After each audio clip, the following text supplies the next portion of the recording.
अस्सलाम वालेकुम dear friend. कल हमने एक टॉपिक पढ़ी थी पाकिस्तान स्टडीज़ के बारे में। वो पाकिस्तान का फर्स्ट आयन जो था उसके बारे में हमने डिटेल पढ़ा। आज हम पाकिस्तान का सेकंड आयन पढ़ रहे हैं कि सेकंड आयन कब पेश हुआ था, कि सेकंड आयन को हम क्या कहते हैं, कि 1962 में ये आयन पेश किया था, 1962 में। ठीक है, तो फर्स्ट आयन जो है ये भी फरवरी में पेश किया गया था, 1900 फरवरी में। और सेकंड आयन भी 28 फरवरी को पेश किया था। ठीक है, इसमें ये बना था इस साल में। ये कब बना? 1962 में। तो इसको पेश कब किया गया? 8 जून को। इन्फोर्स इन इसको प्रोमलगेटेड कहेंगे कि 8 जून को इसने इन्फोर्स किया, नाफिज किया गया। ठीक है, इस आयन में आर्टिकल्स कितने थे? इस आयन में जो आर्टिकल्स थे वो 250 थे। फिर इस आयन में पार्ट्स कितने थे? चैप्टर वो 12 थे। इसमें 3 शेड्यूल थे। हमने प्रीवियस पढ़ा जो फर्स्ट हमारा आयन था उसमें आर्टिकल्स ज़्यादा थे, उनमें से कम थे। उसमें आर्टिकल्स कितने थे? 234 थे। इसमें थोड़े आर्टिकल्स ज़्यादा बढ़ गए। मीन्स कितने आर्टिकल बढ़ गए? तकरीबन में से 16 आर्टिकल्स उसमें ज़्यादा हो गए। तो ये आर्टिकल्स कितने बन गए? 250। ठीक है, और उसमें चैप्टर कितने थे? 13 थे। इसमें एक चैप्टर रिड्यूस किया। इसमें चैप्टर कितने हैं? 12 चैप्टर। और उसमें शेड्यूल 6 थे, इसमें शेड्यूल कितने हैं? 3 है। तो ये चीज़ इम्पोर्टेंट है याद करने के लिए कि ये चीज़ अक्सर पेपर में क्वेश्चन पूछे जाते हैं कि जो 1962 का आयन था उसमें से आर्टिकल्स कितने थे, यहाँ चैप्टर कितने थे, शेड्यूल कितने थे।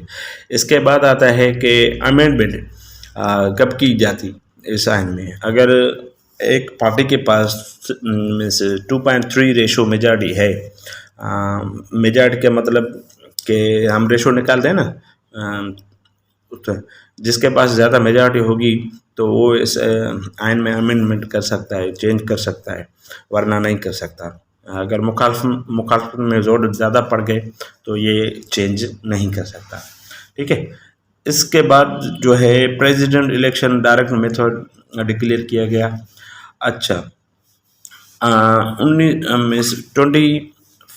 25 मार्च, ठीक है, 1969 मीन्स 1969, अयूब टू याया उसने इसको क्या किया कि ख़त्म किया।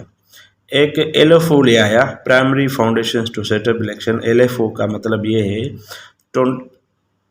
में से 30 मार्च 1970 को इशूड बाय याया खान। उन्होंने एक LFO मीन्स जारी किया कि उन्होंने बताया कि अब हम जो है ना इलेक्शन का सेटअप करने जा रहे हैं और ये जो है ना इलेक्शन अगले साल होगी। लेकिन इन्होंने इलेक्शन नहीं करवाया और ये आयन भी तकरीबन जो है ना में से 7 साल तक चला। इसके बाद इस आयन को भी ख़त्म कर दिया। ठीक है, 1 यूनिट एब्लॉगेट, इसने 1 यूनिट में से पाकिस्तान को 1 यूनिट करा दिया कि सूबों की हैसियत ख़त्म कर दी और सबके पूरे कंट्री में एक ही रूल चलता था इसका। इसके बाद इलेक्शन इसने करवाई, वो 7 दिसंबर 1970 को। मिस आयन कब तोड़ा इसने? 1969 को। मिस 1 साल के बाद इन्होंने इलेक्शन करवाई। उन्होंने कहा कि मैं अभी 3 महीने में इलेक्शन करवाऊंगा, लेकिन वो भी 1 साल निकाल के गया अयूब खान। तो इस आयन में supreme court is highest court of country. इस आयन में डिक्लेयर किया गया कि सुप्रीम कोर्ट जो होगी वो आला अदालत होगी। Age limit 35 years of parliament member presidentship, कि कम से कम एज जो होनी चाहिए वो 35 ईयर्स होनी चाहिए कि प्रेसिडेंटशिप की। अच्छा, 65 years for the age limit for the जज of means supreme court. Supreme court की एज कितनी होनी चाहिए? इसमें इस आयन में डिक्लेयर किया है कि 65 ईयर्स होनी चाहिए। कॉन्स्टिट्यूशन ऑफ 1952 एब्रोगेट मार्च ये जो 92 का अच्छा 62 का जो आइन था वो ख़त्म किया गया मार्च 1969 में। Just remain 7 years. ये जो आइन था वो 7 साल तक चला। इसके बाद इसको भी उन्होंने ख़त्म कर दिया। ठीक है। इसको ख़त्म किसने किया? जनरल याह्या खान ने ख़त्म किया। इसके बाद जो है ना इलेक्शन हुई इसके, ये 1 जुलाई 1970।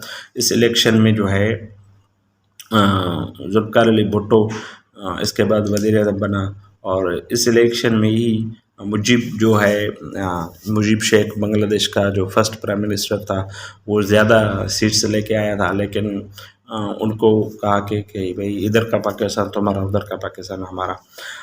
इसी वजह से जो है ना ये मुजीब रहमान वो वहाँ का सीएम प्राइम मिनिस्टर बना, और हमारे पास जुल्फ़िकार अली भुट्टो प्राइम मिनिस्टर बना। तो 1973 का आइन जो है वो भी हम पढ़ेंगे, और उसके बारे में भी थोड़ी डिटेल पढ़ेंगे।